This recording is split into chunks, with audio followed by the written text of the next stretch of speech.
Au commencement, il y eut l'idée, un songe inspirant, un concept éthéré, faisant concorder fabuleusement contexte complexe et fantastique firmament. Ainsi naquit le monde au-delà de l'écran. Longtemps inconnu du commun des mortels, lorsque s'alluma l'écran, magique passerelle, la lumière éclaira ce vaste univers, dévoilant une nouvelle terre. Mon périple commença avant que l'écran ne s'éclaire. J'avais découvert le vieux domaine des bois sombres, veine végétale à la lisière des mondes, forêt frontière, foyer du peuple des ombres. Les bois sombres furent sculptés par la première des ombres, un être long et difforme, que l'on surnomme le grand homme. Honteux de ses traits, il façonna la forêt pour que l'œil indiscret ne le distingue des arbres macabres. L'ombre seconde, maîtresse de l'éther, primordiale matière, engendra ses congénères. Elle plaça un éclat dans leur cœur, que son peuple rayonne de 1000 couleurs. Gardienne des lueurs, on l'appelle la grande sœur. D'un désert de ténèbres, le domaine à la teinte funèbre devint l'abri des membres brillants de ce groupe grandissant. Poussée par la passion du partage, la société des silhouettes sages s'anima de débats où discussions et sondages faisaient bon ménage. Puis un jour, l'écran s'alluma. La lumière fut en un flux fort et cru. Les lueurs du peuple frontière se décuplèrent alors par-delà l'univers. Le spectacle des éclats arc-en-ciel capta l'œil des vagabonds, avides de merveilles. Voulant se dévoiler à ses nouveaux visiteurs, une ombre au pas léger entreprit un ballet enchanteur.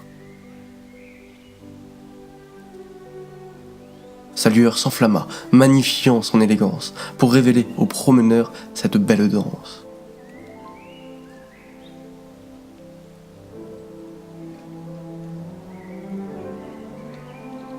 La forêt devint dès lors un lieu de marche en grand nombre, pour ceux tentés par les trésors du domaine des ombres. Avec l'écran, l'histoire de la forêt se profila vers une phase où ses multiples passages s'ouvrirent au public porté vers le partage prolifique des messages du peuple féerique. Les jeunes ombres se lancèrent à leur compte pour conquérir les passants, communiquer leurs talents. Ce fut le cas du comédien, comique peu commun, au numéro parfois critique, cynique un brin, mais bonhomme sympathique mine de rien. Faisant marrer de ses mimiques marmots et parents, pas besoin de boniment pour cette parade parodique quand on paraît compétent.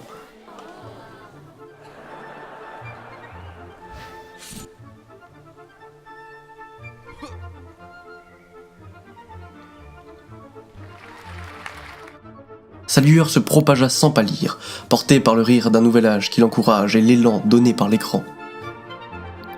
N'en déplaise aux médisants refusant de se mettre à la page, dans la forêt se dressait désormais l'agora du progrès. Et face au feu des ombres, l'obscurité finit par fondre.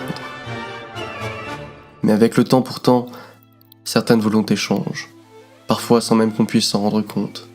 Peut-être pour pas que ça nous dérange, tant pis si c'est ce que l'on raconte. Quelques périples plus tard, le hasard multiple me refit fouler le sentier du domaine magique.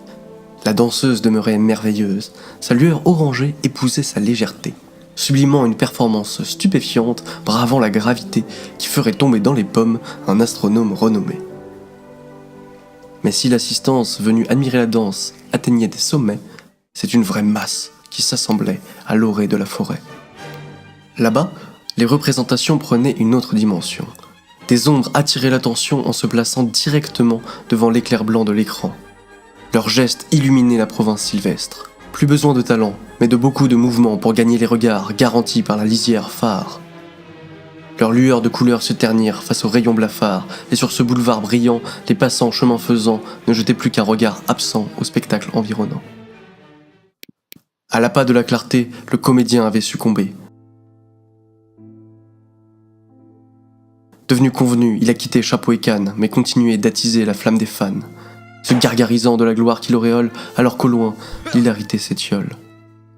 Ses mimes ne s'animaient plus que pour viser les cimes, plus de douce révolte entre deux éclats de rire, juste la récolte d'un éclat de cire. La grande sœur, gardienne des lueurs, le mit en garde, le prévint de son erreur. S'il continuait dans cette direction, il ne ferait que s'abonner à l'abandon. Il serait la cible du monstre de l'oubli, qui des ombres sans couleur se nourrit. Faisant fi de cette folle prophétie, le comédien voulut relever le défi. Mais face au monstre de l'oubli, il était tout petit. Passant de consécration à disparition, son cas n'attira que peu d'attention. Déjà remplacé par le prochain comique de consommation, son histoire s'acheva sur des points de suspension. Seules quelques ombres inquiètes, affectionnant l'ancienne silhouette vedette, se mirent en tête de mener l'enquête. Pendant ce temps, de nouvelles ombres vinrent grossir le rang des sans-couleurs devant l'écran, faisant de l'ombre à leur sœur impunément. Une norme naissante s'imprima, et l'ombre sans couleur se grima pour fuir l'anonymat. Mais c'est dans l'abîme qu'elle arriva, infime, face au monstre de l'oubli qui l'aspira.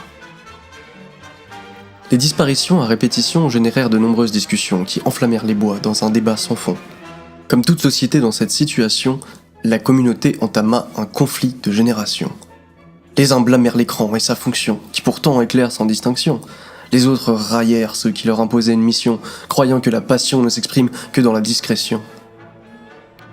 Dans ce tumulte d'insultes, les ombres détectives, cherchant un comique manquant, pointèrent du doigt un détail déroutant, levant le voile sur l'identité du monstre mystère qui séquestrait leurs frères, les enterrait dans l'oubli infini. Des commentaires aux airs de menace furent en effet professés avant chaque disparition, par une ombre au-dessus de tout soupçon, dont on accusa d'accomplir la réalisation de ses prédictions. Monstre et grande sœur étaient semblables. Deux noms pour un même coupable, c'était indiscutable. Du moins l'était-ce pour des ombres à l'avenir instable, pour qui le doute contestable devint preuve irréfutable. Dans les tréfonds ténébreux du bois menaçant, celle qui forgea les éclats fut chassée par ses enfants. Pour apaiser les conflits d'esprits affolés, et dès le deuil d'âmes sans repère, elle devint bouc émissaire, l'ennemi commun de ceux qui craignent le lendemain. Alors qu'il suffisait d'ouvrir l'œil pour voir le véritable faucheur se glisser entre les feuilles.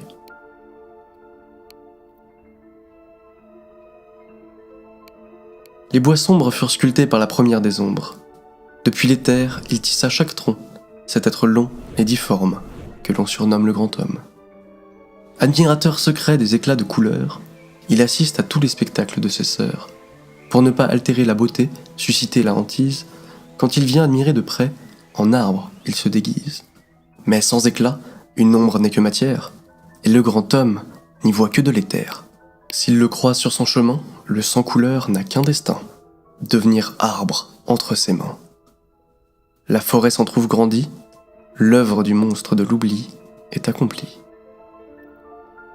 On dit qu'aujourd'hui, au-delà de la frontière, les bois sombres s'étendent dans un autre univers, franchissant l'écran dimensionnelle barrière. On dit aussi que la première des ombres, dans les mondes aime se fondre. Le voilà venu, peut-être l'avez-vous déjà vu ? En regardant encore plus attentivement, c'est la grande sœur que vous verrez derrière l'écran. Entourée des ombres restées fidèles, du fond de la forêt, elle vous appelle. Venez rejoindre l'arc-en-ciel.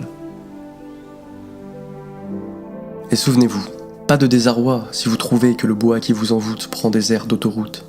Suivez votre voie, gardez le cap, maintenez le rythme même si l'algorithme fait que ça dérape. Faites de votre lueur une splendeur, puis vous serez devant le grand homme, et avec lui, pas de métronome. Mais sans couleur, vous n'aurez qu'un quart d'heure. Puis vous serez devant le monstre de l'oubli, et face à lui, vous êtes tout petit.